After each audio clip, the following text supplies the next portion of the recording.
प्रिय साथियों, आज हम देखेंगे कक्षा 12वीं विषय रसायन शास्त्र के लिए प्रश्न बैंक और उसका हम अध्याय लेकर आए हैं, अध्याय 2, जिसका नाम है विलयन।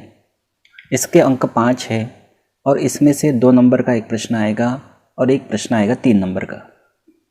तो आज इस भाग में हमको 2 नंबर के प्रश्न देखना है। तो 2 नंबर के प्रश्न कौन कौन से हैं प्रश्न बैंक के, हमको उसको देखना है। तो इसमें हम पहला प्रश्न देखेंगे, मूल प्रभाज या मूल अंश या मूल भिन्न को समझाइए। प्रभाज यानी होता है एक तरह से देखा जाए तो जिसको हम कहते हैं बटे के रूप में, ठीक है। मूल प्रभाज या इसको मूल फ्रैक्शन बोलते हैं इंग्लिश में। ये क्या होता है, देखो, मूल प्रभाज किसी एक घटक, अब जो विलयन होता है उसमें 2 घटक होते हैं, एक तो विलेय और दूसरा विलायक। तो बोला है किसी एक घटक मतलब विलेय या विलायक, दोनों में से कोई एक घटक हो सकता है, के मोलों की संख्या तथा विलयन में उपस्थित कुल मोलों की संख्या। कुल बोला तो दोनों आ जाएगा, विलेय और विलायक। एक घटक बोला तो दोनों में से कोई एक, तो या, और कुल मोलों की संख्या मतलब विलेय और विलायक, क्योंकि दोनों मिलाकर क्या बनेगा, विलयन का अनुपात है। मतलब हम ये कह सकते हैं कि विलेय के मोलों की संख्या बटे विलयन के मोलों की संख्या, या विलायक के मोलों की संख्या बटे विलयन के मोलों की संख्या।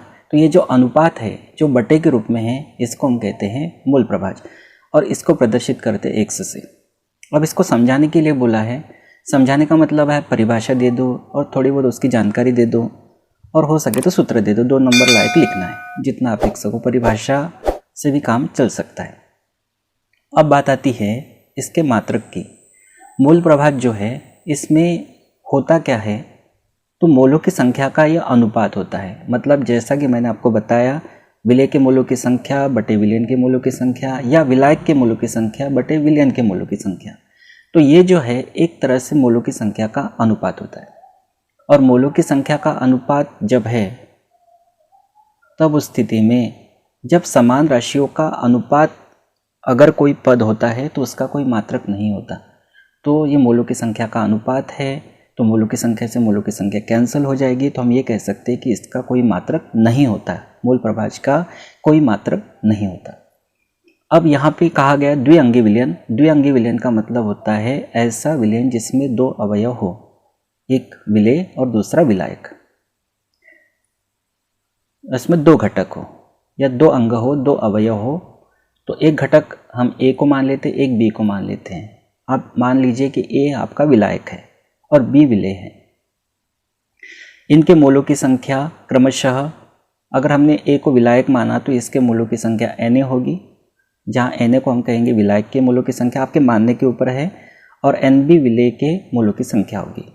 तब इन घटकों के मूल प्रभाज कैसे निकालेंगे, देखो, जो हमने परिभाषा बोली थी XA, ए हमने कहा विलायक को, तो ये हो जाएगा विलायक का मूल प्रभाज बराबर जिसका मूल प्रभाज निकालते हैं उसके मोलों की संख्या ऊपर। इसका मतलब ये होगी विलायक के मोलों की संख्या, और बटे विलयन के कुल मोलों की संख्या, मतलब Na प्लस Nb, जिसमें विलायक भी आ जाएगा और विलेय भी आ जाएगा।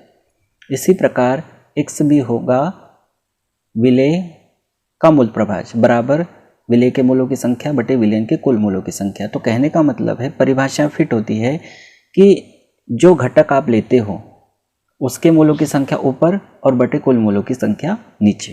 तो इस तरह से ये मूल प्रभाज की परिभाषा बनती है और उसके ये फार्मूले हैं। तो इसको समझाना है तो इतना आप लिखेंगे तो 2 नंबर लायक हो जाएगा। इसमें से कुछ कम करना हो तो कम भी कर सकते हैं। फिर चलते हैं अगले प्रश्न की तरफ। प्रश्न दूसरा है, मोलरता को परिभाषित कीजिए। तो यहाँ पे सिर्फ आपको परिभाषा ही पूछा है, लेकिन यहाँ पे सूत्र भी मैंने बता दिया, हालांकि परिभाषा से भी काम चल जाएगा। तो परिभाषा क्या है मोलरता की? मोलरता मतलब मोलरिटी, 1 लीटर विलयन में उपस्थित विलेय के मोलों की संख्या मोलरता कहलाती है। 1 लीटर विलयन में उपस्थित विलेय के मोलों की संख्या मोलरता कहलाती है, और इसको कैपिटल M से प्रदर्शित करते हैं। अब अगर हम सूत्र की ओर देखें, वैसे परिभाषित करिए बोला तो सिर्फ परिभाषा से भी काम चल जाएगा, लेकिन अगर सूत्र को देखें तो 1 लीटर विलयन में तो यह है विलयन का लीटर में आयतन, ये देखो ये बटे में आ गया। विलय के मोलों की संख्या, ये ऊपर आ गया विलय के मोलों की संख्या, मतलब परिभाषा के आधार पर आप सूत्र बना सकते हो, विलय के मोलों की संख्या बटे विलयन का लीटर में आयतन। उसी प्रकार अगला है प्रश्न, नॉर्मलता को परिभाषित कीजिए। नॉर्मलता या नॉर्मलिटी, तो ये नॉर्मलता होती है 1 लीटर विलयन में उपस्थित विलय के ग्राम तुल्यांकों की संख्या। ये ध्यान रखना शब्द, ग्राम तुल्यांकों की संख्या, तुल्यांकित भारों की संख्या नहीं है, ठीक है। 1 लीटर विलयन में उपस्थित विलय के ग्राम तुल्यांकों की संख्या नॉर्मलता कहलाती है। इसे कैपिटल एन से प्रदर्शित करते हैं। नॉर्मलता बराबर, अब देखो परिभाषा से ही हम सूत्र बना सकते हैं, विलय के ग्राम तुल्यांकों की संख्या, तो ये आ जाएगा ऊपर, और 1 लीटर विलयन, तो ये होगा विलयन का लीटर में आयतन। तो इस तरह से यह नॉर्मलता की परिभाषा बनती है।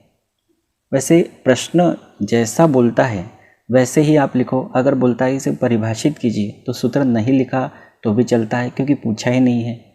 तो जितना पूछा जाए उतना ही आप जवाब दे सकते हो, भले ही यहाँ पे आप सूत्र देख रहे हो। अगला प्रश्न है, अणुसंख्यक गुणधर्म किसे कहते हैं? अणुसंख्यक गुणधर्म कहो या अणुसंख्यक गुण कहो, इसी को कहते हैं कॉलिगेटिव प्रॉपर्टीज।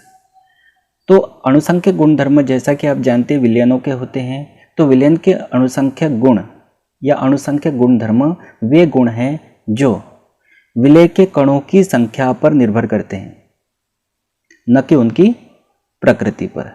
वैसे इससे शब्द से समझ में आता, अणुसंख्य मतलब अणुओं की संख्या या कणों की संख्या पर निर्भर करते हैं, न कि उनकी प्रकृति पर, तो उनको हम कहते हैं अणुसंख्यक गुणधर्म, कॉलिगेटिव प्रॉपर्टी। अगला है अर्धपारगम्य झिल्ली, या इसको कहते हैं सेमी परमिएबल मेम्ब्रेन, शॉर्टकट में इसको बोलते हैं SPM। तो अर्धपारगम्य झिल्ली क्या होती है? ऐसी झिल्ली, अर्धपारगम्य झिल्ली ऐसी झिल्ली जिसमें से होकर केवल विलायक के अणु ही पार जा सकते हैं, जबकि विलय के अणु या बड़े कण नहीं निकल पाते। सीधे शब्दों में हम ये कह सकते हैं कि विलायक आर पार निकल जाता है, विलय नहीं निकल पाता, उसे अर्धपारगम्य झिल्ली कहते हैं। उसके बाद अगला प्रश्न है, PPM क्या है? PPM इसका पूरा नाम है पार्ट्स पर मिलियन। यहाँ पे जो मिलियन आया है, मिलियन शब्द का मतलब होता है 10 लाख, और 10 लाख का मतलब होता है 10 की घात 6।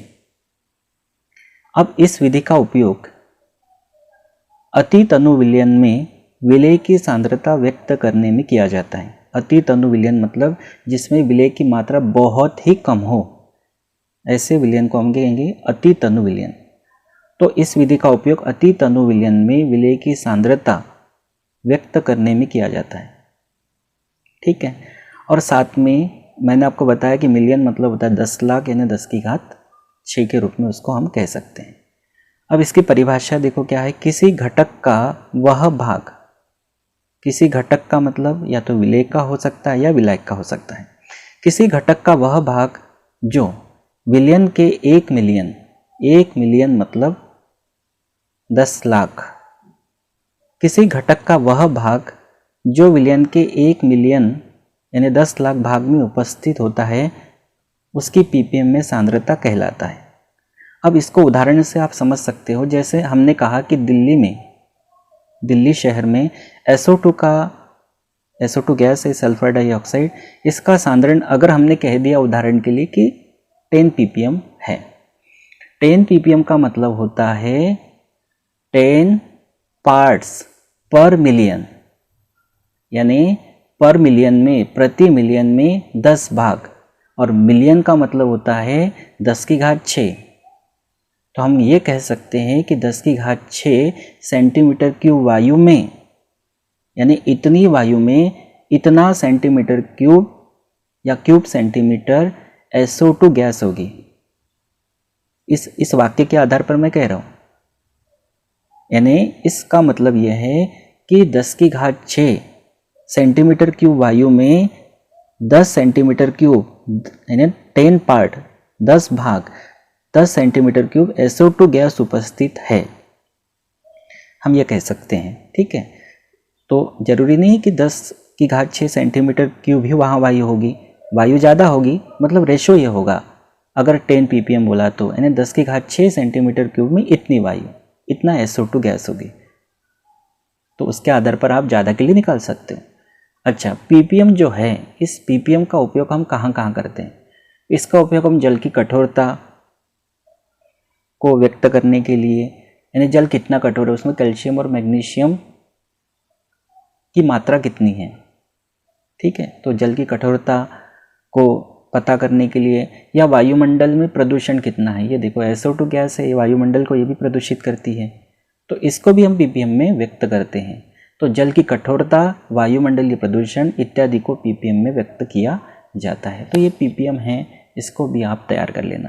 तो ये 2-2 अंक के प्रश्न हो गए, इसको आप अपनी कॉपी में बढ़िया नोट कर लेना और नोट करके इसको याद कर लेना। ये परीक्षा के दृष्टिकोण से इम्पॉर्टेंट है। प्रश्न बैंक के आधार पर ये 2-2 नंबर के प्रश्न हो गए। आज के लिए इतना ही, मिलते हैं फिर अगली वीडियो में। Thank you.